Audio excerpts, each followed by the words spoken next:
Miarabantsika rehetra indray amin'ny anaran'i Jesosy Kristy Tompo ny tenako amin'ity ity dia manonona ny fiadanany sy ny fahasoavany ho amintsika mandrakariva. Resaka ny resantsika farany ny resakantsika ny amin'ny Fiangonana Filadelfia.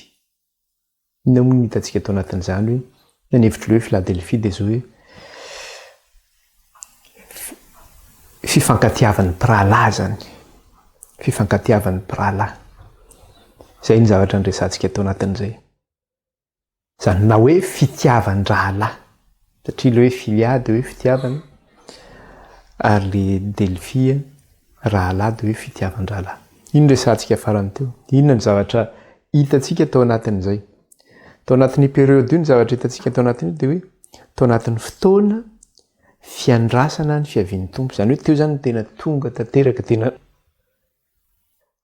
nahazo fahamarinana ny vaovao zany ny fiangonana dia nalaza be tamin'izany fotoana zany hoe ho avy Jesosy eny amin'ny ranon'ny lanitra. Ka teo ny namarana antsika ny lesona fa alohan'ny hanazoantsika lesy dia hiaraka hivavaka isika izany. Hivavaka tsika ireny. Jehovah Andriamanitra raha io, mankalaza anao zay midery anao ary manome voninahitra anao. Eny manandratra avy ny anaranao zay hatramin'izao ka ho mandrakizay. Mendrika anao dia rainy ianao raha io, mendrika anao ankalazainy ianao. Ianao ilay Andriamanitra mpanjaka ny mpanjaka sy tompon'ny tompo. Ianao no nahary ny lanitra sy ny tany izay rehetra eo aminy. Ianao no niany vahoakanao nivoaka avy tany amin'ny tany Egipta tamin'ny tananao mahery sy ny sandronao nahindritra. Ianao no namahana azy ireo tany anefitra nandritra ny 400 taona ary tsy mba nisy simbana ny kiraron'izy ireo fa dia ianao no niazy ireo na ny akanjo na ny kiraro, tsy mba rovotra na ny akanjo. Dia ho ihany koa ny teninao manambara aminay manao hoe ka tsao ny fanjakako sy ny fahamarinako dia ho ampy anareo ny zavatra rehetra.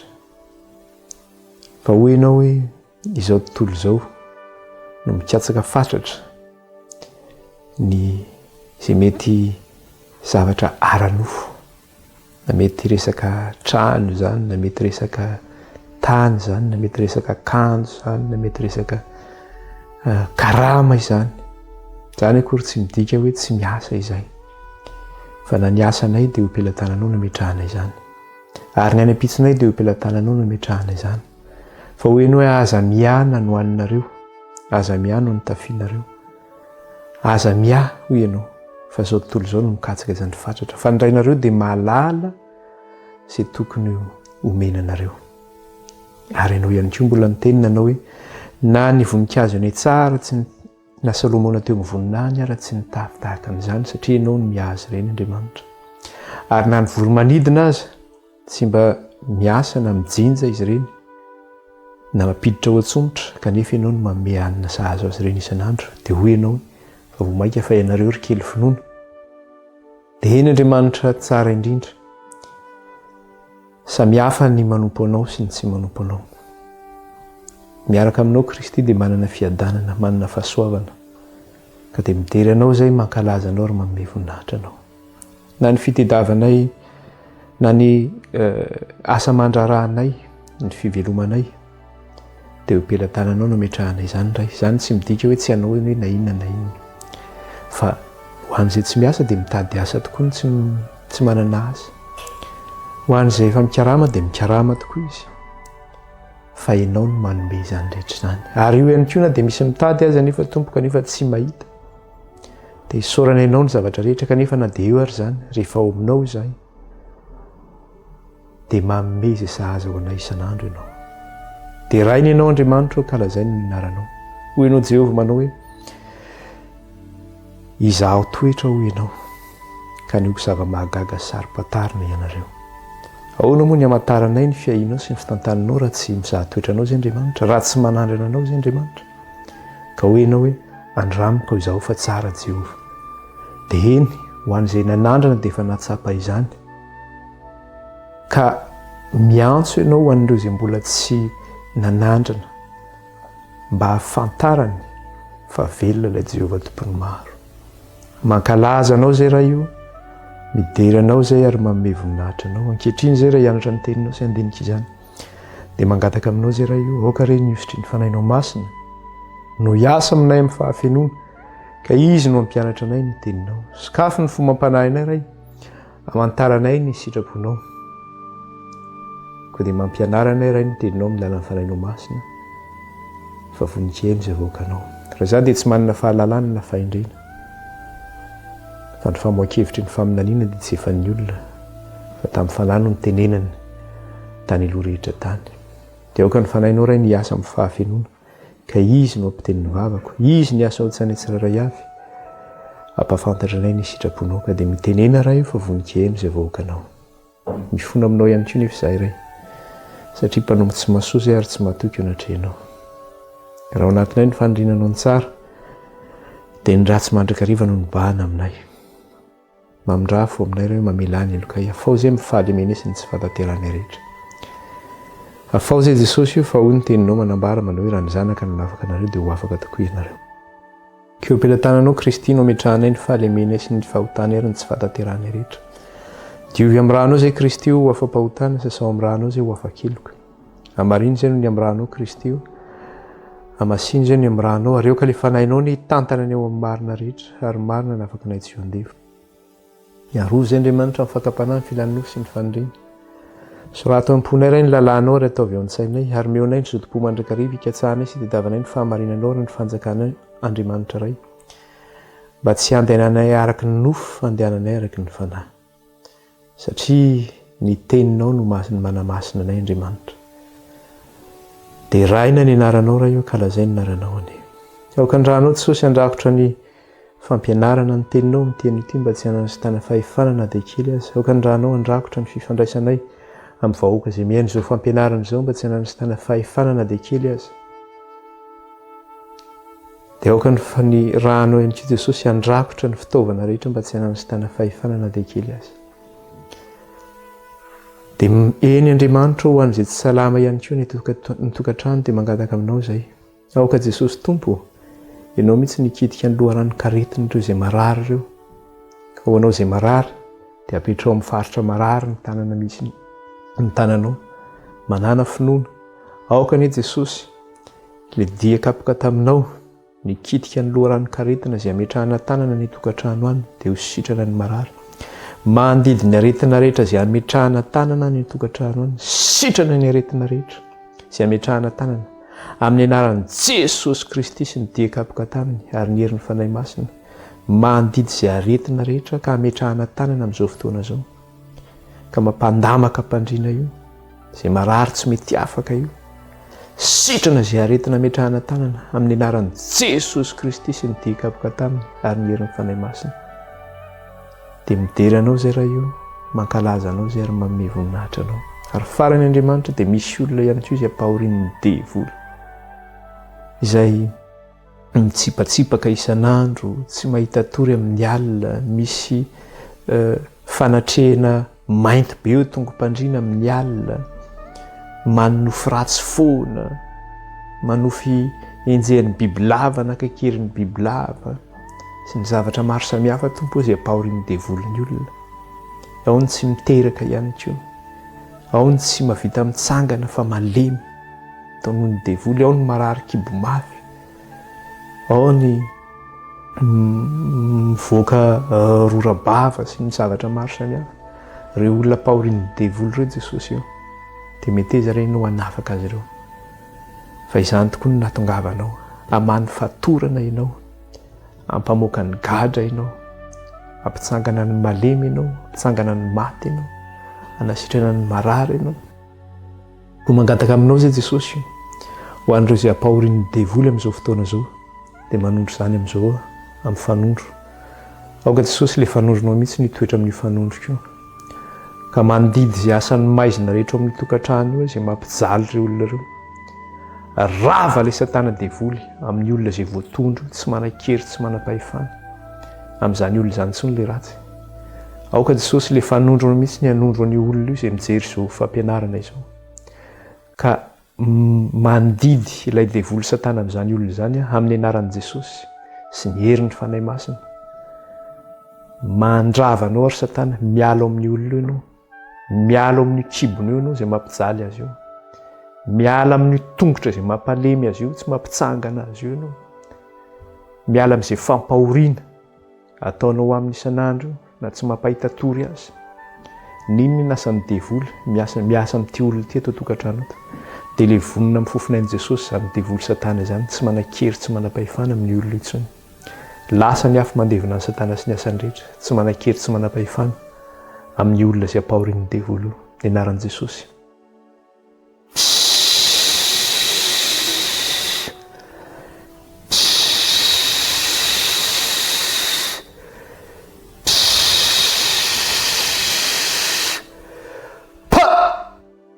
Ravy Satana ny amin'ny rahany zanak'ondry sy ny fofinain'i Kristy.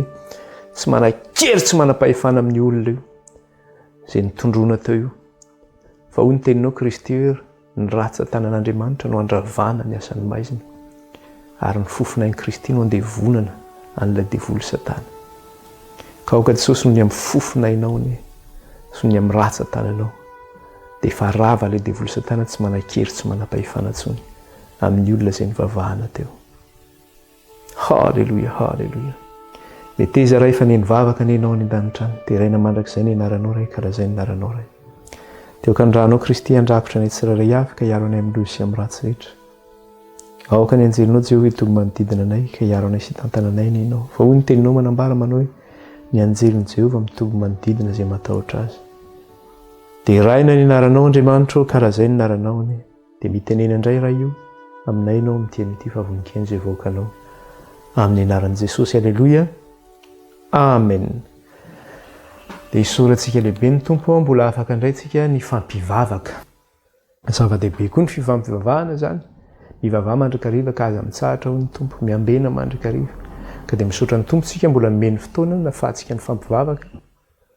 Misy fotoana tsika tsy mahavita manao an'izay hoe mivavaka ho amin'ny marary, manala devoly. Fa rehefa tarihan'ny fanahy tonga ilay fotoana dia mivavaka tsika amin'izay fotoana izay zany. Ka dia isorantsika ny tompo navita an'izay zavatra izay tsika tamin'ny itia izany. Inona ary no zavatra ndraisantsika farany? Zavatra ndraisantsika farany dia izao hoe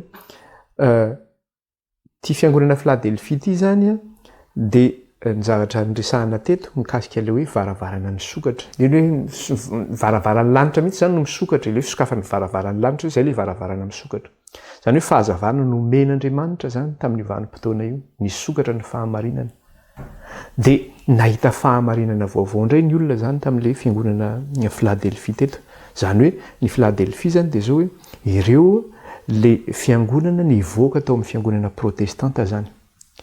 Dia raha tamin'izany izy nivoaka tao amin'ny fiangonana protestanta ireo zany dia misy karazany maro izy ireo fa tsy hoe fiangonana anankiray tokana ohatran'ny hoe fiangonana protestanta zany na hoe fiangonana katolika, fiangonana maro izy ireo no nivoaka tao zany. Zany hoe amin'izao fotoana izao zany zanam-piangonana ny antsoina azy ireo, tao ny mety hoe fiangonana batista, tao ny pentekotista, tao ihany koa mety fiangonana maro samihafa izay mety tsy dia fantatra sy loatra moa ilay anarany fa maro no nivoaka tao zany. Tamin'ireo fiangonana nivoaka tao ireo zany dia inona moa no nampivoaka anazy tao zany satria nisy fahamarinana vaovao zany izay nomen'Andriamanitra indray tamin'ny vanim-potoana io. Ary ny zavatra nianarantsika teto dia izao hoe nisy olona anankiray tamin'izay fotoana izay antsoina hoe William Miller izy, izay nivavaka tao amin'ny fiangonana batista izy. Dia nandinika ny soratra masina izy rehefa nandray an'i Jesosy Kristy io tompo sy mpamonjy ny fiainana, nandinika ny soratra masina izy nandritra ny roa taona. Zany hoe tamin'ny entre 1816 ka hatramin'ny 1818 zany na hoe 1816 hatramin'ny 1818 izy nandika amin'ny boky ny faminaniana mikasika ilay hoe telonjato sy 2,000 andro zany. Dia rehefa nianatra sy nandinika an'io izy dia ny zavatra hitany zany, izay ny nandraisany an'ilay faminaniana, satria faminaniana tany Daniel izy hoe efa nindraisantsika teto hoe ho avy Jesosy amin'ny fahataperan'io andro 300 sy 2,000 andro io zany. Dia rehefa natao ny kajy zany dia hoe amin'ny taona 470 sy 100 Jesosy no avy. Dia nitory an'ilay faminaniana izy, ny faminanian'i Daniel tamin'ny fiangonana batista zany. Dia rehefa avy eo nasaina fiangonana maro samihafa izy. Ary rehefa nasaina fiangonana maro samihafa izy dia niparitaka zany izay fahazavana izay hoe ho avy Jesosy, betsaka ny resy lahatra, anarivo maro ny pastera resy lahatra, maro ihany koa ny firenena izay resy lahatra, tahaka taty Eoropa koa ihany koa nisy resy lahatra satria tany Amerika zany no nisan'io tany nipoiran'ilay fahazavana zany. Dia tonga tokoa ara zany hoe ho avy Jesosy. Zany hoe lasa velom-panantenana indray zany ny olona hoe ho avy Kristy. Ka rehefa tonga nefa ny fotoana io zany dia hoe ho avy Jesosy ary nisy daty voafetra mihitsy zany voapetraka tamin'izay fotoana zay hoe 22 octobre 1844 na hoe 12 octobre 1779 zany no daty voapetraka tamin'izay vanim-potoana zay dia hoe ho avy Jesosy. Ka tonga ary ilay vanim-potoana io zany alohan'izay vanim-potoana zay dia zao betsaka no nivarotra ny fananana hoe ho avy Kristy. Inona tsy moa no ilaina nytony fananana arena ito tany tiako zany fampanantenan'Andriamanitra zany angina mijany Jerosalema vaovao zany zavatra tanàna lalana volamena, manda volamena. Kristy nefa nilaza fa anomana fitoerana ao antsika any amin'ny jaonina izy no miteny an'izay zavatra zay. Tsy ataonao inona ry hoentinao any ve ty manana tomobile ianao, manana sambo ianao, manana tany ianao hoentinao any tsisy. Dia nivarotra fananana izy. Ho avy Jesosy dia tao no nametraka tanty teny ambony tendrombohitra hoe tsenan'ny Kristy zany, nametraka tranolay zany. Dia rehefa nipetraka teny an-tendrombohitra dia betsaka nanao akanjo fotsy dia hoe hiandry an'i Jesosy. Tonga ary ny 1790 nanomboka ny alina zany dia efa niandry nandra-pahatonga ny ampitso alina hoe ho avy Jesosy. Dia efa mandeha ny hira fiderana kely sisa ny andrasany eto dia ody izahay sy ny zavatra maro samihafa. Tonga ny atoandro tsy tonga Jesosy. Ngamba mety rarivo Jesosy tonga ihany. Tonga amin'ny maty masoandro tsy tonga Jesosy. Tomany. Diso fanantenana. Diso fanantenana zany ny olona hoe why tô tsy tonga Jesosy. Dia ahoana teny. Dia tao anatin'izay zany nisy no nandiny tena nanao hoe inona no nadiso antsika ary. Tao anatin'izay ihany koa tonga dia nisy kivy sy ketraka. Ao ny pasteur be dia be ny alandarana. Tsy marina zany. Dia lasa be dia be zany lasa Fizarana tamin'ny vanim-potoana io. Fa nisy vondron'olona kely zany nijoro tamin'izy io. Izay nandray le nandinika hoe ahoana ary no tsy fahatanterahany ty zavatra ty. Ka le faminaniana tsy hoe tsy tanteraka le 1790 tahaka ny heverany sasany azy. Dia io ny zavatra nresantsika farany io. Tamin'i Jesosy tonga nge araka ny faminaniana no nahatongavan'i Kristy. Fa tonga teo aminy izy fa ny azy nanda azy. Zany hoe no lavina izy. Jesosy Kristy famantarana ny lavina. Laviny fahasehry mpanorandalàna Jesosy. Satria ny zavatra nandrasan'ny Jiosy dia zao hoe Messia mpanjaka. Amonjy azy amin'ny ziogan'ny fanandevozan'ny Romanina. Tsy izay nefa le Jesosy tonga fa nanala ny zanak'Israely amin'ny fahotana. Zay no nahatongavan'i Kristy. Ka diso fanantenana zany zareo hoe tsy tia le Jesosy andrasanay. Dia nanahoana? Dia tsy nanaiky an'i Kristy izy. Nefa tanteraka le faminina tonga tokoa anananaka ny Virjiny, hiteraka izy, torotoroan'ny fanahy masina, ary ny anarany dia atao inona? Atao hoe Immanuel, amintsika Andriamanitra. Nefa izay ny lavina zay. Teo ihany koa na dia niaraka tamin'i Jesosy ary ireo mpianatra dia inona zavatra nisy? Rehefa maty Kristy dia diso fanantenana ihany koa ny mpianatra hoe izy no nevairinay fa izy no hamonjy izao tontolo izao. Ny mpianatra no niteny izany. Kanefa indro efa anio ny andro fahatelo nahatongavana izany zavatra izany hozy izy. Rehefa nandeha tamin'ilay lalana nakany Emmaüs iny zany nisy mpianatra anankiroa niresaka nifanena tamin'i Jesosy, efa nitsangana tamin'ny maty Kristy nefa tsy fahantany zareo hoe Jesosy no miseho tamin'io. Dia hozy izy hoe izy no neverinay fa hamonjy izao tontolo izao nefa androany ny andro fahatelo nahatanteran'izany zavatra izany hozy izy. Zareo zany nieritreritra izy hoe Jesosy le mpamonjy fa maty Kristy. Zany hoe mbola nieritreritra zany izy hoe ahoana ary nihevitra izany zavatra izany. Nefa Jesosy mihitsy nefa niteny. Ary misoratra masina nefa niteny fa i Kristy dia tsy maintsy ho faty izy. Faminaniana ny Daniel zany ho faty izy amin'ny atsasaky ny herinandro hozy izy. Vonona ny Messia andrina hozy izy ka tsy izy. Atsahatra mifanaritra latsa-drano amin'ny atsasaky ny herinandro faminaniana ny Daniel zany. Voalaza ihany koa any amin'ny Isaia 3:15 manambara manao hoe ho kapohana izy, ho vonoana izy. Ny diakapoka taminy no fanasitranana antsika. Ny rany no nanavotana antsika. Zany hoe le rany Kristy. Zany hoe tsisy tsaroan'ny olona zany izay faminaniana zay rehefa tonga tamin'ny fahatanterahana. Ovy zany manadiso, hoe diso zany ny faminaniana mikasika an'i Kristy. Tsangana tamin'ny maty tokoa Kristy tamin'ny andro fahatelo. Ary rehefa nanazava ny sain'ny mpianatra Jesosy dia nilaza manao hoe nanokatra ny sain'ny mpianatra izy alalan'ny soratra masina fa tsy maintsy tanteraka izay rehetra nanondratana azy araka ny lalàn'ny Mosesy sy ny mpaminany ary ny salama. Zany hoe izay nanondratana an'i Kristy dia tsy maintsy tanteraka. Zany hoe faminaniana amin'ny tenin'Andriamanitra koa zany tsy maintsy tanteraka. Ka eto zany dia izay tahaka n'izay diso fanantenana tamin'ny andron'ny Kristy teo anivon'ny Jiosy zay sy teo anivon'ny mpianatra dia tahaka izay koa ny fandisom-panantenana tamin'ity 470 sy arivo ity satria be ny diso fanantenana, be ny nanary-toko. Nisy kosa nefa vondron'olona nandiny tena zany hoe ahoana ny fipetraka an'izay zavatra zay. Ka ny zavatra nisy zany teto dia izao hoe ny olona no diso tamin'ilay fiheverana hoe fiavian'i Kristy io 470 sy arivo io. Fa nisy zavatra nitranga tokoa tamin'io, ny zavatra niresahana teo dia izao hoe le sanctuaire ozy sera purifié. Izany hoe fanadiovana ny fitoerana masina ny zavatra misy amin'ny fanim-potoana io zany. Zay ny zavatra resahana amin'io. Inona nefa n'izany io fitoerana masina izay diovina amin'ny fotoana io. Ka amindesitsika any ariana any tsika vao miresaka an'izay zavatra zay zany fa hibeverintsika amindesitsika zany fa ny fiheveran'ny olona hoe le fanadiovana ny fitoerana masina teto dia nieritreritra izareo reto hoe ny tany no diovina amin'ilay fiavian'i Kristy. Fanadiovana ihany koa ny fahotana sy famonjena ny zanak'Andriamanitra tsy izay no nitsanga. Fa zavatra hafa no resahana eto zany, fa tsy izay zavatra zay. Fa ny faminaniana dia manino tsy maintsy tanteraka ny faminaniana. Dia janontsika io zany mikasika ny zavatra iny fa miresaka an'iny tsika rehefa anirina any zany. Zavatra anankiray dia izao.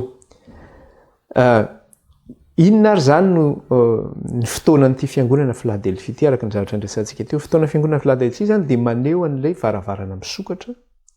Eo ilay fisokafan'ny varavarana tany an-danitra zany izay hitantsika kely eo amin'ilay hoe toko faha-efatra andinin'ny voalohany. Ary maneho iny izay zavatra zay. Maneho zany amin'ilay fotoanan'ny amin'ilay fiandrasana, maneho ilay fiandrasana ny fampanantenana zany izay nataon'Andriamanitra.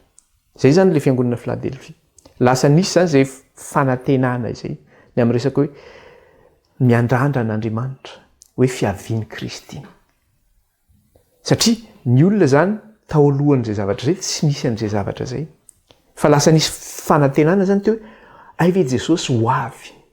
Lasa nisy izay fiandrasana an'izay fanantenana zay zany fahatsy hoe fahatokiana ny amin'ny zavatra ho avy. Dia lasa nisy an'izay zavatra zay zany ty fotoanan'ny Filadelfia zany dia izao hoe fanantenana ny fanjakan'Andriamanitra. Izay nampanantenan'Andriamanitra. Zay ny zavatra nitranga teto. Zavatra anankiroa manaraka ihany koa dia izao hoe fotoana fisokafan'ny fahamarinana. Ary eo anatin'izay fahamarinana zay dia izay indrindra manambara ny fanavotana an'izao tontolo izao. Manambara ny fanavotana an'izao tontolo izao. Dia eo moa zany ilay hoe mikasika ilay hoe fiavian'i Kristy. Izao zany averiko tsara ilay izy ity mba hampazava be izy. Voalohany zany dia hoe fisokafan'ilay fahamarinan'Andriamanitra izay ny fotoanan'ny Filadelfia. Tsy voatana intsony zany ny fahamarinana teo satria misokatra ilay varavarana. Misokafan'Andriamanitra ilay fahamarinana ny soratra masina. Dia hitantsika tao anatin'izany ny resantsika farany teto ilay nisy hoe inadolo nisy karazana fahamarinana ny resantsika teto. Dia tao anatin'izany ny resaka hoe inona ny andraikit'i Jesosy Kristy any an-danitra amin'ny mahampisorona be azy nivoaka izany fahamarinana izany tamin'izany fotoana izany. Inona ny drafim-pamonjena hatramin'ny nanondrenana an'izao tontolo izao ka hatramin'ny fahataperan'izao tontolo izao. Inona no ifandraisan'i Kristy amin'izay zavatra izay fa ao anatin'izay Kristy. Anatin'izay drafim-pamonjena izay hatrany amin'ny Genesis ka hatrany amin'ny bokin'ny Apokalypsy. Manambara ny Kristy izay.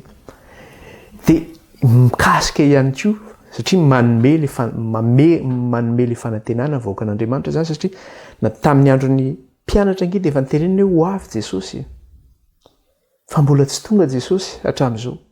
Ka tamin'ny ovanim-potoana dia niverina indray zany izay fanantenana zay manao hoe ho avy Jesosy.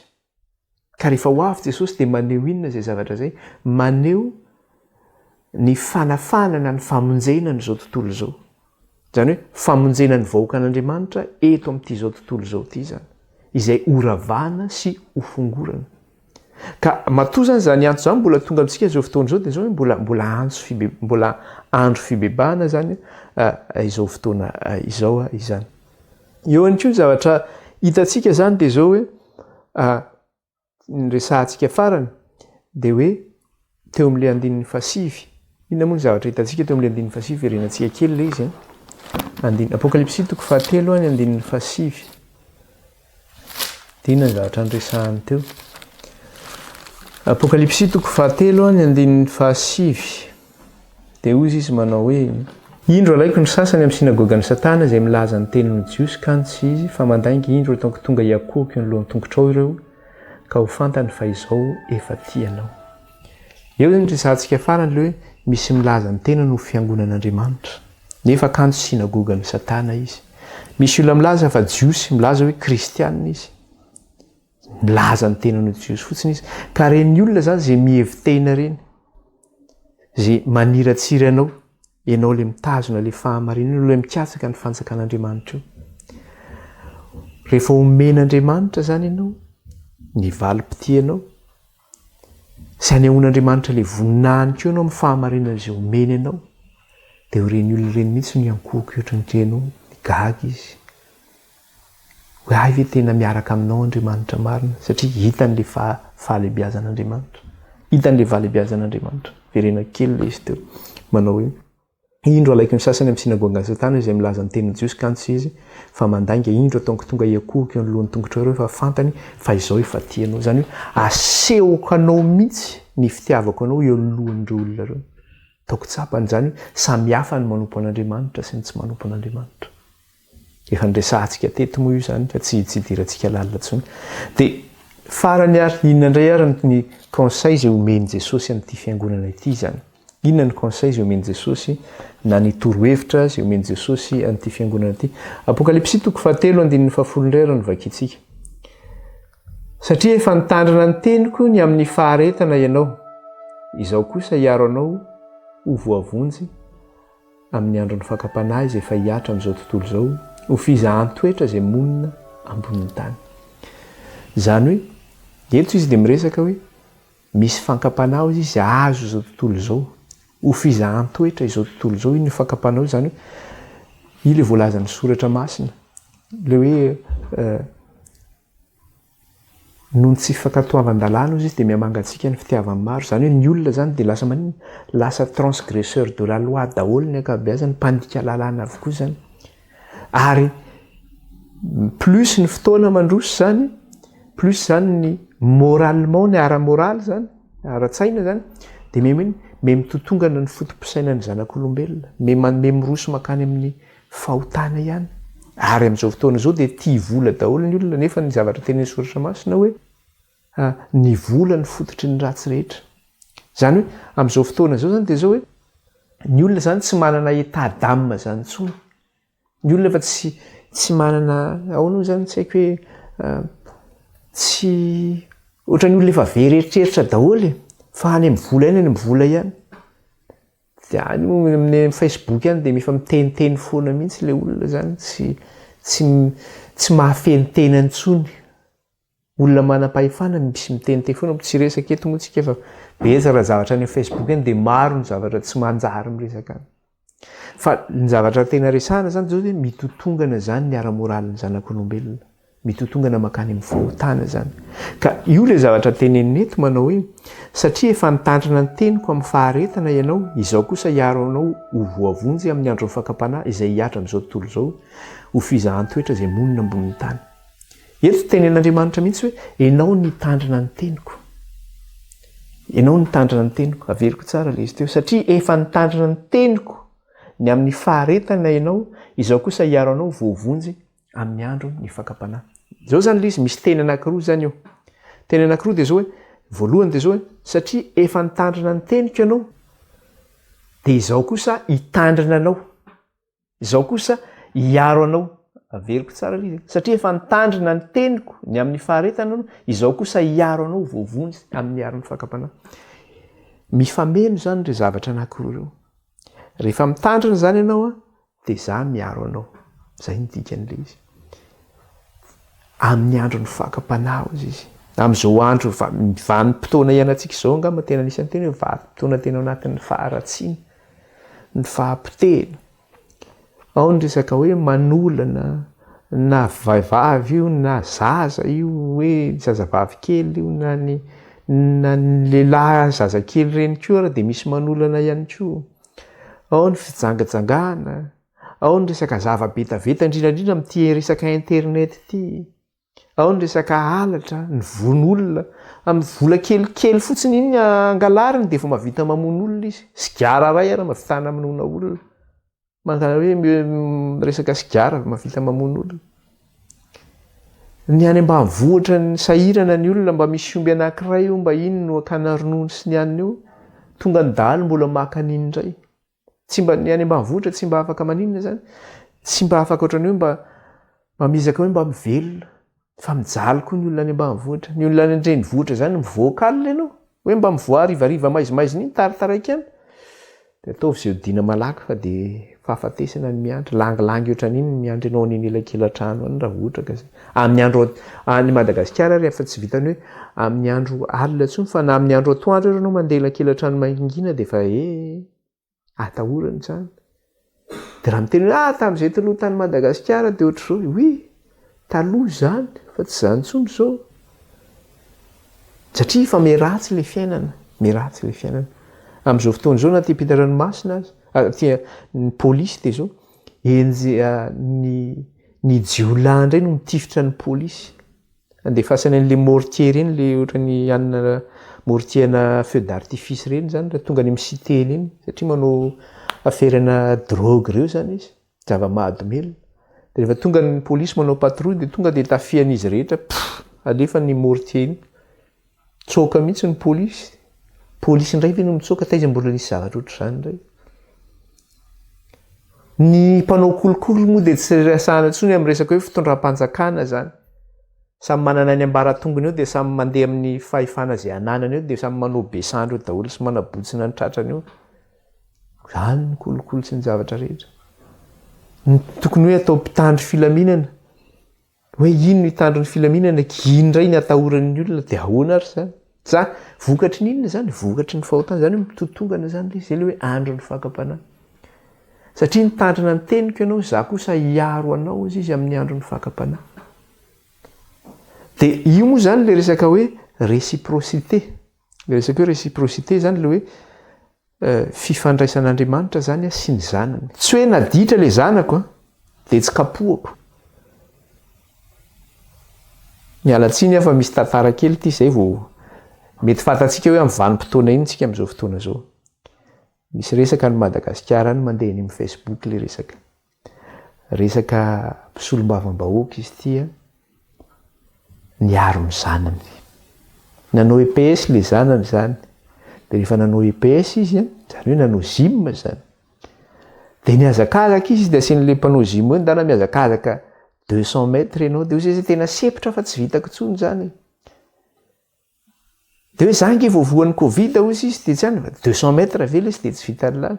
Dia efa tsy nety izy, le professeur zany na le mpampianatra zany nanosika anazy tsy nety izy. Dia niantso ny dadany izy, niantso ny dadany. Vaovao zany, tsy mamorona fa vaovao zany fantatsika tsara.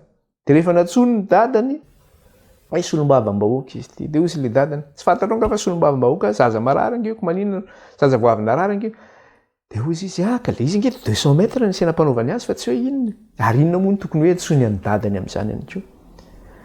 Dia rehefa nasen'ilay solombavam-bahoaka, tenen'ilay solombavam-bahoaka mafy zany ilay mpampianatra manao hoe tsy fantatro ve fa solombavam-bahoaka. Ny filazanana izay zany, izay ilay fahefana zany. Ka raha ohatra ara zany, ilay mpampianatra ve moa hamono anazy, fa ny teny anazy hoe ndana manao anao miazakazaka. Fa zavatra misy zany dia ity manao hoe, ny zavatra misy dia izao hoe, rehefa misy zavatra tsy mety zany ataon'ny zanakao, raha ohatra tena nanana hery tokoa ilay zaza nanaovana an'ilay 200 mètres kanefa tsy nanao, dia inona meloka zany ilay zaza amin'izay fotoana izay. Raha ohatra indray nefa ilay zaza tena narary tokoa, tena sepotra tsy afaka nanao inona, izy indray ny antoro am'izay zavatra zay izy nydiso le mpampianatra indray nydiso am'izay fotoana zay fa ohatra zany zay tsika moa mahalala ny tena fandehan'le tantara fa tsy miditra lalan'izay fa ny zavatra tena tiako tenenina dia ty manao hoe raha mety ny ataonao zany eo le tenen'ny ten'Andriamanitra hoe satria ianao nitandrina ny teniko dia hiaro anao aho. Raha ohatra zany ka diso ilay zazalahy ataontsika hoe zanak'ilay solombavam-bahoaka, raha atao anatin'ny fahadosoana izy hoe tokony afaka niazakazaka tokoa izy kanefa tsy niazakazaka, kanefa tonga ny dada niaro anazy avana manao hoe ny zanako aza kitikitianao tsy fantatrao fa solombavam-bahoaka. Raha ohatra ka diso le zaza zany ka narovany papany, izay le tsy fitovizana amin'Andriamanitra zany. Dia n'Andriamanitra rehefa mitandrina ny teniny ianao dia arovany, fa rehefa tsy mitandrina ny teniny ianao dia mihinana ny vokatry ny fahotahanao ianao amin'izay fotoana zay zany. Ka ny Andriamanitra zany mpitsara marina Andriamanitra. Rehefa marina dia marina, rehefa tsy marina dia tsy marina. Dia inona ny zavatra nitranga? Ny zavatra nitranga dia ity manao hoe satria ianao mitandrina ny teniko dia maninona? Hiaro anao izy Andriamanitra amin'ny andro ny fakapanahy. Eo zany le réciprocité. Ny olona zany miaraka amin'Andriamanitra dia olona vita fanekena amin'Andriamanitra. Zany olona vita fanekena amin'Andriamanitra zany dia so mihaino ny tenin'Andriamanitra, mampiatra zay lazainy ny tenin'Andriamanitra. Satria nitandrina ny teniko ianao dia hiaro anao aho izy. Dia io formule io zany dia zao hoe efa fampiasa ao anatin'ny soratra masina izy io. Satria fanekena zany izy io amin'Andriamanitra sy ny vahoakany. Jerentsika ty amin'ny Exodosy toko 9 ty, jerentsika kely izy io. Rehefa manao fanekena amin'ny Israely Andriamanitra dia inona ny zavatra ataon'Andriamanitra? Exodosy toko 9 ny andinin'ny 7. Exodosy toko 9 ny andinin'ny 7 zany. Dia vakitsika amin'ny anaran'i Jesosy inona voasoratra ao? Dia alaiko ahy ianareo ho oloko ary ho Andriamanitrareo aho. Dia ho fantatrareo fa izao no Jehovah Andriamanitrareo izay mitondra anareo mivoaka ho afaka amin'ny fanompoana mafy ampanaovan'ny Egyptianina anareo. Ahoana izy? Dia alaiko ho ahy ianareo ho oloko ary ho Andriamanitrareo aho. Eo zany le hoe réciprocité, le fanekena ataon'Andriamanitra amin'ny vahoakany. Alaiko oloko ianareo dia zaho ho Andriamanitrareo. Fa tsy ho alaiko oloko ianareo dia manino? Afaka manompo andriaman-kafa ihany ianareo. Zavatra rotsiny. Io zany le réciprocité. Alaiko ho ahy ianareo, alaiko ho ahy ianareo ho oloko ary izao ho Andriamanitrareo. Zany hoe miaraka zany le izy. Ohatran'ny hoe mpivady zany. Hoe pakatra andranona ho vady a. Dia rehefa alainao vady iny dia minona? Ho nofo ray ihany izy rorozy izy. Izay nakamban'Andriamanitra ko tsy saran'olombelona fa tsy hoe nikambana izy roa zany nanao fanekena. Eo le hoe voadiny fanambadiana. Dia nefa ny anankiray manao deuxième bureau ny ambadika any, inona ny fanekenany amin'izany? Tsisy fanekena vanina intsony, rava ny fanekenany amin'izany zavatra zany.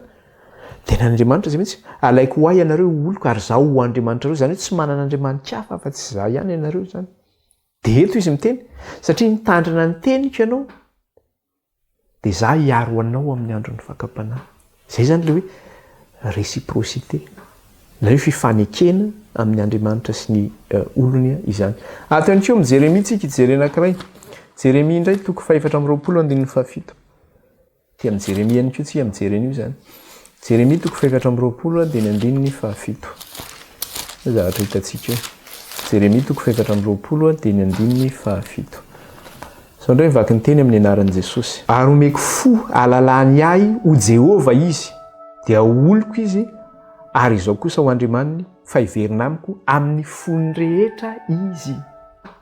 Jereo tsara. Ary omeko fo alalany ahy ho Jehovah izy. Andriamanitra mihitsy zany no manome fo. Alalantsika n'Andriamanitra fa izy no Jehovah. Andriamanitra mametraka an'io anatintsika io.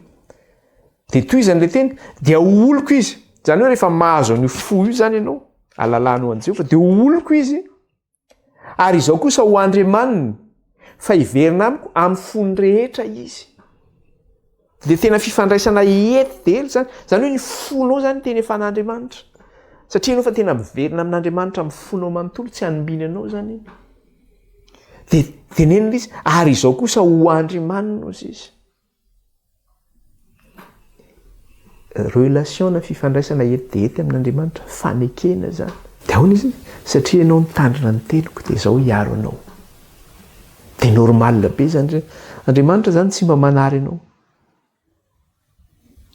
Raha tena miaraka amin'Andriamanitra mifono manontolo ianao, Andriamanitra tsy mba manadino anao na oviana na oviana. Tenin'Andriamanitra dia miteny mety manadino zany amin'ondro va ny vehivavy dia hoy Andriamanitra eny mety manadino ihany izy. Mafy inge zany hoe manadino zaza amin'ondro zany. Nefa hoy Andriamanitra hoe mety manadino ihany izy. Fa raha izao kosa ho Jehova dia tsy mba manadino anareo na oviana na oviana.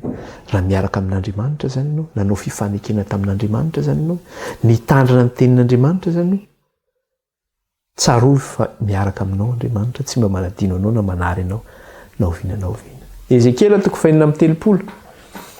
Jerentsika Ezekiela 4:30 dia ny andininy 7:20. Ezekiela 4:30 ny andininy 7:20.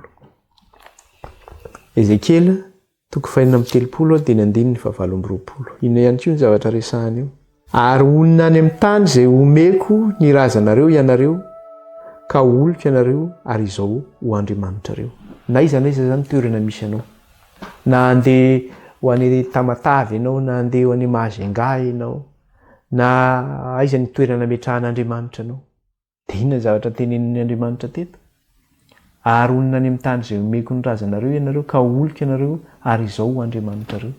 Rehefa manompo an'Andriamanitra zany ianao, io tsisy tany koa io, na any Amerika ianao, na any Japon ianao, na aiza. Andriamanitra dia tsy Andriamanitra ny akaiky fa Andriamanitra ny lavitra ihany koa Andriamanitra. Andriamanitra tsy misaraka anao zany. Tsy hoe rehefa any Israely any dia any vao misy an'Andriamanitra fa aloha dia hipetraka any Israely. Misy manao an'izany zavatra zany hoe akaikin'Andriamanitra satria tanin'ny Israely. Rehefa miaraka amin'Andriamanitra ianao, na iza misy anao dia Andriamanitra tsy misaraka aminao. Zay zany le hitantsika amin'ilay hoe satria nitandrina ny teniko ianao dia izao hiaro anao. Ty zany ty fiangonana ty zany dia inona ny zavatra misy? Nitandrina ny tenin'Andriamanitra zany reto olona niala tato. Inona moa ny zavatra? Inona nahatonga azy ireo niala tamin'ilay fiangonan-dehibe izay nisy teo zany? Satria nikatsaka ny fahamarinana izy ireo, nisokatra ny fahalalana izay nomen'Andriamanitra, nisokatra ny varavaran'ny lanitra, nisokatra ny fampianarana vaovao izay nisy. Ny fiangonan-dehibe teo aloha zany tsy nanaiky an'izay fampianarana izay. Zareo ireo nanaiky an'ilay fampianarana ary nandray ilay fampianarana. Dia hoy izy ny teny sorama satria nitandrina ny teniko ianao dia hiaro anao hozy izy. Eo zany le réciprocité. Dia ny zavatra misy zany dia zao hoe ny filazan'Andriamanitra an'io zany dia karazana déclaration d'amour amin'ny zanak'Israely. Ohatrany tamin'ny androny ao amin'ilay tononkirany Salomona. Zao ny teneny atao amin'ilay tononkirany Salomona ao amin'ny 2:9. Tononkirany Salomona 2:9. Cantique des Cantiques hozy izy amin'ny teny frantsay. Tononkirany Salomona 2:2 dia ny 2:9. Ay ny malalako ary azy aho dia ilay miandra ny ondriny eny amin'ny lelia. Ay ny malalako ary azy aho. Eo zany tena hoe fifankatiavana zany. Misy fifankatiavana zany ka le zavatra hitantsika eto zany dia le fitiavan'Andriamanitra ny olony. Ay ny malalako ary azy aho. Ka raha Andriamanitra zany ny tianao dia ianao koa zany tsy maintsy manino manome fitiavana koa zany ianao en retour. Tsy maintsy manome an'izay fitiavana izay koa zany ianao. Ka ity fitiavana ity zany, ity fitiavana amin'ilay fifanekena ity zany dia hitantsika amin'ny lohatenin'ny Leçon. Satria inona ny lesontsika dia mikasika ny Fiangonana Filadelfia. Ary vao miresaka Filadelfia ianao dia inona ny zavatra voasoratra? Resaka fitiavana ange no resahana eo. Resaka hoe fifankatiavan'ny mpirahalahy no resahana eo. Dia eto nefa zany fifankatiavana amin'Andriamanitra sy ny olony zany. Ay ny malalako ary azy aho. Omeko fohalalahany aho ary oloko izy ary zaho ho Andriamanina. Dia hiverina amiko amin'ny fony manontolo izy. Io zany le fitiavana, le réciprocité zany amin'Andriamanitra sy ny olona. Zany hoe le lesona eto zany dia zao hoe ity fiangonana Filadelfia ity zany dia zao fanavaozana ny fanekena amin'ny olony sy Andriamanitra. Zay zany ny zavatra resahana amin'ity fiangonana Filadelfia ity. Fanavaozana ny faneken'Andriamanitra amin'ny olony. Fanavaozana ny faneken'Andriamanitra amin'ny olony. Dia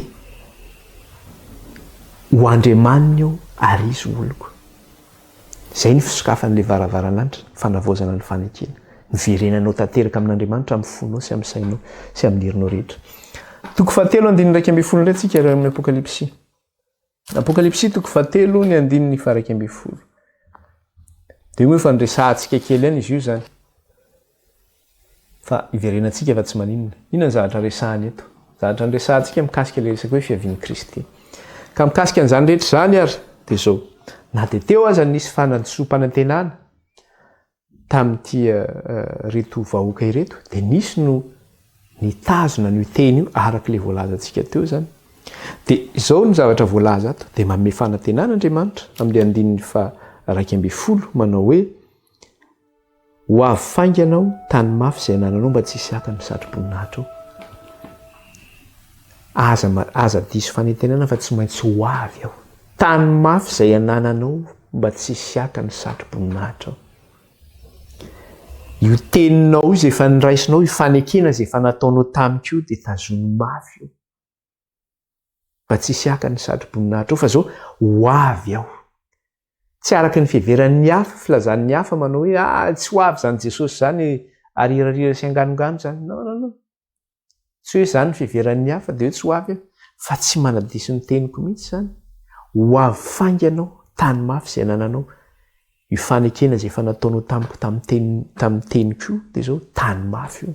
Fa za hiaro anao fa ho avy aho ary handray anao aho. Ho avy Jesosy Kristy. Raha tao amin'ny fiangonana Sardis zany, nisy filazana ihany koa mikasika an'io fiavian'i Jesosy Kristy io. Jerentsika kely ange izy io amin'ny fiangonana Sardis, dia eo amin'ny toko 7:7 tapany faharoa. Toko 7:7 tapany faharoa Apokalypsy. Dia zao ny teneniny eo manao hoe vakiko mihitsy manomboka amin'ny 7 tsy maninona. Dia tsaroviny amin'ny andraisanao sy nandrenesanao ary tany mafy ka mibeba. Koa raha tsy miambina ianao dia ho tonga toy ny fiavian'ny mpangalatra ao ka tsy fantatrao izay ora hiaviako aminao. Dia hoy izy, koa raha tsy ambina ianao dia ho tonga toy ny fiavian'ny mpangalatra ao ka tsy fantatrao izay ora hiaviako aminao. Eo amin'ny Sardis zany ny filazana mikasika ilay hoe fiavian'i Jesosy dia zao ho avy tahaka ny mpangalatra. Inona moa ny tiantenina hoe ho avy tahaka ny mpangalatra? Zany mpangalatra zany nge rehefa tonga ora tsy hampozina nge ny havian'izany mpangalatra zany. Ka raha tsy miambina zany ianao dia vitany aminao. Ho avy tahaka ny mpangalatra. Ny tiantenenina eto satria ilay fiangonana Sardis manao nanomboka niverina natory. Raha tsy mifoha amin'ny torimasonao io ianao, satria ilay Sardis ilay hoe manana anarina ho velona ianao kanjo maty sondry tory. Dia hozy izy, raha tsy miambina ianao ka tsy mibebaka hozy izy dia zao ho avy tahaka ny mpangalatra ny fiaviako aminao hozy izy. Eo anao ny raisina rehefa tsy miambina zany. Eo anao ny raisina zany rehefa tsy mibebaka zany ianao. Ka eo zany misy fahasamihafiana amin'ilay fiangonana Filadelfia. Amin'ny fiangonana Sardis dia zao ny fiavian'i Jesosy dia tahaka ny mpangalatra amin'ny olona tsy hampozina satria ilay fiangonana natory zany. Vita nge ny aminy raha tonga Jesosy zany. Satria tsy niambina izy. Na dia satria tsy niambina izy. Fa raha niambina izy zany dia voavonjana izy. Fa eto amin'ny fiangonana Filadelfia indray tsy miteny izy ho avy tahaka ny mpangalatra fa inona no ilazany anazy? Ho avy fainga ianao izy izy. Kiverenako vakina ilay izy teo 2:20. Ho avy fainga ianao tany mafy izay anananao mba tsy hisy haka ny satrim-boninahitra ao. Eto zany le fiavian'i Kristy dia andrasana mihitsy. Satria tena manantena miandrandra ilay fiavian'i Jesosy ny fiangonana Filadelfia. Izy zany efa vonona satria nitandrina ilay tenin'Andriamanitra. Vonona izy hiandry an'i Jesosy Kristy eny amin'ny raolanitra. Ato izy zany tsy miandra ny Kristy tahaka ny mpangalatra fa tsy andriny azy hahatongavan'i Jesosy fa miandrandra ny fiavian'i Kristy izy. Izay no mahasamihafa ilay Sardis sy Filadelfia zany. Eto izy tena miandrandra ilay fiavian'i Jesosy Kristy. dia io moa le tenin'Andriamanitra zany manao hoe eto amin'le 5:20 toko faharoa Apokalypsy toko faharoa 5:20 zay efa nivakitsika tany aloha izy io verenantsika kely ihany dia ina zavatra resahana eto manao hoe kanefa izay anananao dia tany mafy mandra-piaviko izy izy dia io le tenin'Andriamanitra io satria nitandrina ny teniko ianao dia hiaro anao izy amin'ny andro ny fakapanahy zay misy ho avy amin'izao tontolo izao efa tonga io andro ny fakapanahy amin'izao fotoana izao fa mihaino anatin'ny faratsiana be dia be ny olona miteny amin'izao fotoana izao manao dia ity fiainana ity dia efa tena miratsy mihitsy totra tsy mba misy mazava mihitsy manatanteraka ny soratra masina zany satria ao anatin'ilay andro ny fakapanahy tsika fa Andriamanitra miaro atsika tany mafy izay ananana ahoana izy izy teo le 5:20 teo dia zao nytenenina 5:20 toko faharoa kanefa izay anananao dia tany mafy mandra-piaviko io fahamarinana nomenanao dia tany mafy mandra-piavin'i Kristy fa tsy ho diso fanantenana ianao ny amin'ny fiavian'i Jesosy eny amin'ny raolanitra tsy ho diso fanantenana mihitsy ianao fa ho azonao no satry-boninahitra ao tany mafy izay anananao izy mba tsy siaka ny satry-boninahitra ao ka iza moa nomena satry-boninahitra ny mpandresy ange nomena satry-boninahitra rehefa mitazona n'ilay fahamarinana io zany ianao dia mpandresy zany ianao nomena ilay satry-boninahitra tsy ny olona tonga fahaefatra nomena satry-boninahitra fa ny voalohany ny faharoa ny fahatelo rehefa amin'ny tanin'ny fiazakazahana reny ka ny mpandresy nomena ny satry-boninahitra rehefa hiatrika ny tompo ianao amin'ny fiaviany amin'irao ny lanitra ka nandresy ianao dia omeny tompo anao ny satry-boninahitra zany ho anjaranao iny toko fahatelo 5:20 vakitsika inandray ny zavatra resahany ato 5:20 dia zao nyteneniny hoe izay maharesy no ataoko andry eo amin'ny tempolin'Andriamanitra ary tsy hala eo intsony izy ary hosoratako eo aminy ny anaran'Andriamanitra sy ny anaran'ny tanànan'Andriamanitra dia Jerosalema vaovao izay midina avy any an-danitra avy amin'Andriamanitra averiko tsara le izy somary sarosarotra kely io teny io zany dia zao ny zavatra teneniny eto izay maharesy no ataoko andry eo amin'ny tempolin'Andriamanitra ary tsy hala eo intsony izy ary hosoratako eo aminy ny anaran'Andriamanitra sy ny anaran'ny tanànan'Andriamanitra dia Jerosalema vaovao izay midina avy any an-danitra avy eo amin'Andriamanitra ary ilay anarako vaovao izany eto zany ny zavatra misy dia zao hoe rehefa maharesy ianao dia ataon'Andriamanitra andry eo amin'ny tranon'Andriamanitra ina moa le andry kolonina zany ataon'Andriamanitra ao anatin'ny tempolony zany ianao io moa zavatra efa hitantsika hoe rehefa ho avy le Jerosalema vaovao ny erina any dia aiza ny vahoaka an'Andriamanitra no hitoetra ao amin'le Jerosalema vaovao ao no misy ny tempolin'Andriamanitra ao le taberna kelin'Andriamanitra le taberna kelin'Andriamanitra hoe io le zavatra vao hitantsika teo manao hoe ho andriamaniny aho ary izy oloko hitoetra ny taberna kelin'Andriamanitra hitoetra eo amintsika dia io le tenenina ho ataoko andro eo amin'ny tempoloko izy ho ataoko kolonina zany eo amin'ny tempoloko izy hitoetra ao movety zany le fanindrin'i Davida manao hoe ny mitoetra ao anatin'ny ny tempolin'Andriamanitra no mahatsara azy izy satroko izy izy misy hira zay izy amin'ny teny frantsay manao hoe ny fitoerana ozy izy eo amin'ny kianjan'Andriamanitra dia mihoatra lavitra no ny arivo amin'ny toerana hafa na iza zany mety alehanao ny amin'ny toerana hafa ny hoe tena mety toerana mahafinaritra amin'izao tontolo izao tsy fantatra fa ny tsara lavitra no zany dia eo amin'ilay tranon'Andriamanitra mitoetra ao midery manatrika an'Andriamanitra zany ny zavatra tenen'i Davida mpanjaka nefa Davida nanana ny rehetra ihany koa fa ny zavatra nahafinariny tsara indrindra amin'ny Davida dia ny eo mitoetra ao amin'Andriamanitra zany ny zavatra tsara indrindra zavatra anankiray hita ao anatiny ihany koa dia hoe le anaran'Andriamanitra izay niteneniny teo ao nozy izy ary hosoratako eo aminy ny anaran'Andriamanitra sy ny anaran'ny tanàn'Andriamanitra dia Jerosalema vaovao izay midina avy any an-danitra avy amin'Andriamanitra dia ilay anarako vaovao hosoratanao aminao zany le anaran'Andriamanitra sy ny anaran'ilay Jerosalema vaovao zany hoe le Jerosalema vaovao zany dia tsy misaraka amin'ilay anaran'Andriamanitra fa miaraka zany ireo zany hoe le Jerosalema vaovao zany mitondra ny anaran'Andriamanitra zany le Jerosalema vaovao dia hitantsika io amin'le anarana ihany koa zay omen'Andriamanitra n'le Jerosalema vaovao inona ny anarana omen'Andriamanitra le Jerosalema vaovao l'Éternel notre justice na hoe Jehova fahamarinantsika jereo fa monsieur confondre le anarana amin'le tanàna zany miaraka zany lay anarana amin'ilay tanàna, lay anarana hosoratako ao amin'ny anaran'Andriamanitra sy ny anaran'ilay sy ilay Jerosalema vaovao izy ilay tanàna masina izay midina avy any an-danitra. Dia inona ny antsoina ny tanàna masina io? Ilay anaran'Andriamanitra mitondra an'io tanàna io zany hoe Jehova fahamarinantsika.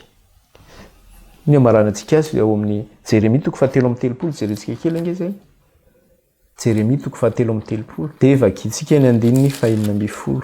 Jeremia 7:30 ny 9:40. Dia inona zavatra teneniny io?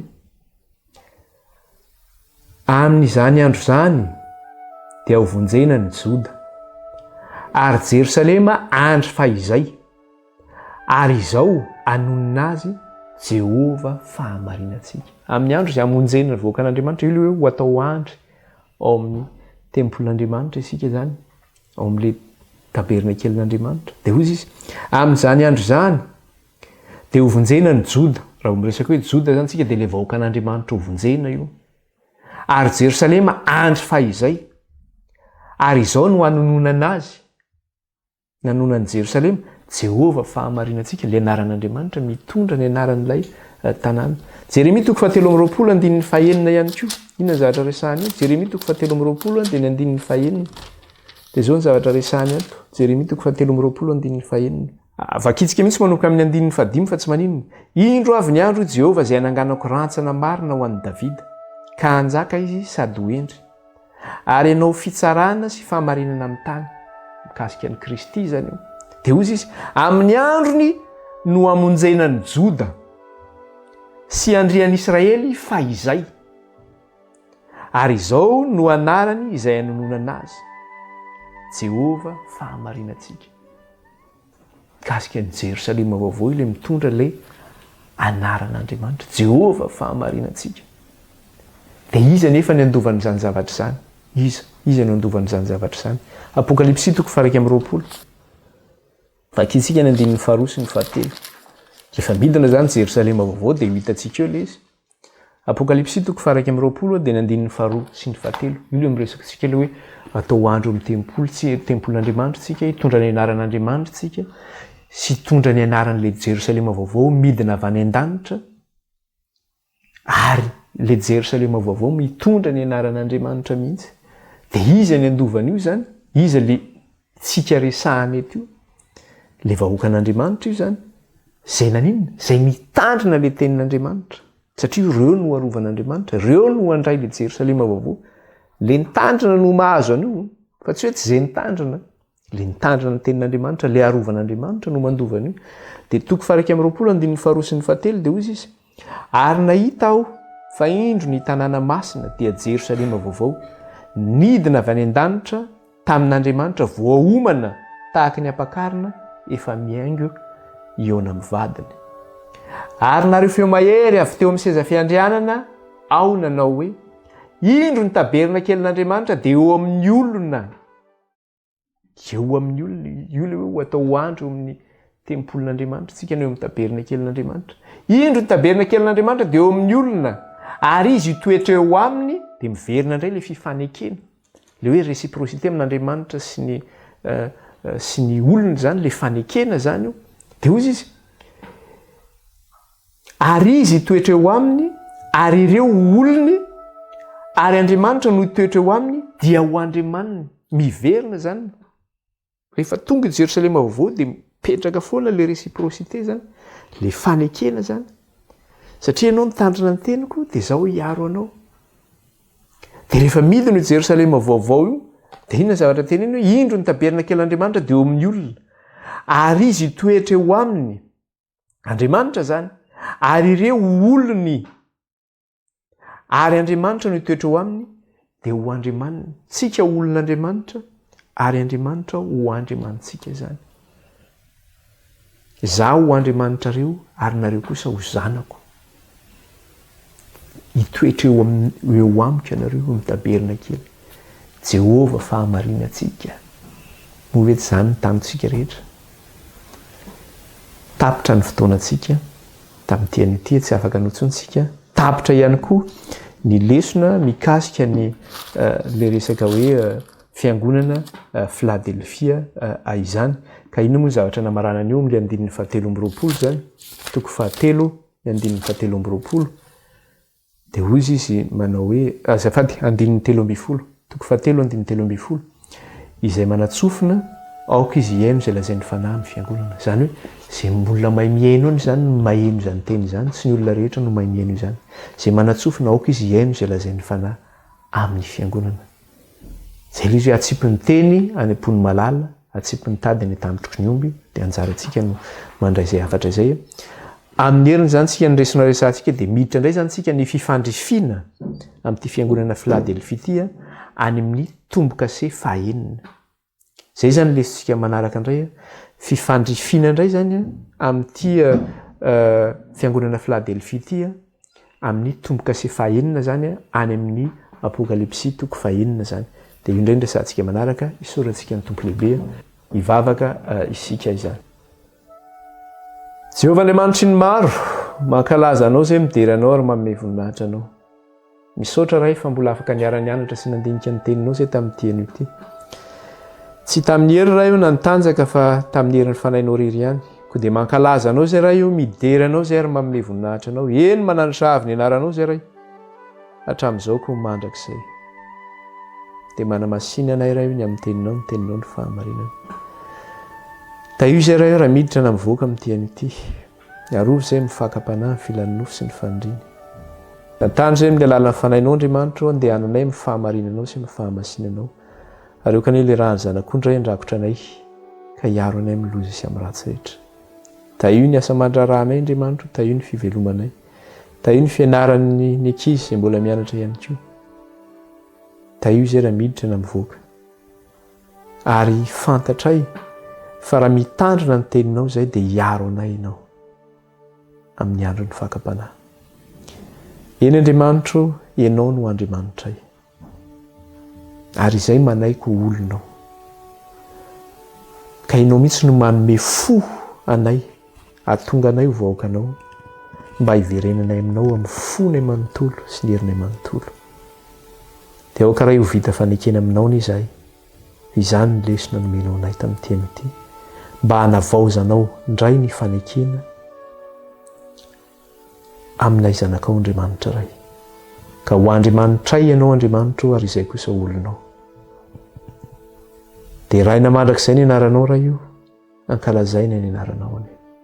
Ny anaran'i Jesosy Kristy Tompo, na nandratanay izany vavaka izany raha itaonatrenao. Sy tsy voateny ny vavanay kosa raha dia eo ka raha ny fanahinao meno ny banga. Dia raina ny anaranao raha io. Halleluja, halleluja. Amen. Metsika voninahitra ny Tompo. Halleluja, voninahitra an'ilay mpanjaka ny mpanjaka. Hatramin'izao koa mandrakizay. Halleluja. Dia misaotra antsika indray naharitra ny ainy ny fampianarana tamin'ity an'ity, mifampitoana indray tsika manaraka. Any amin'ny tombo-kase fahaenina indray zany tsika mifankahita. Bye daholo, da iny tombo daholo.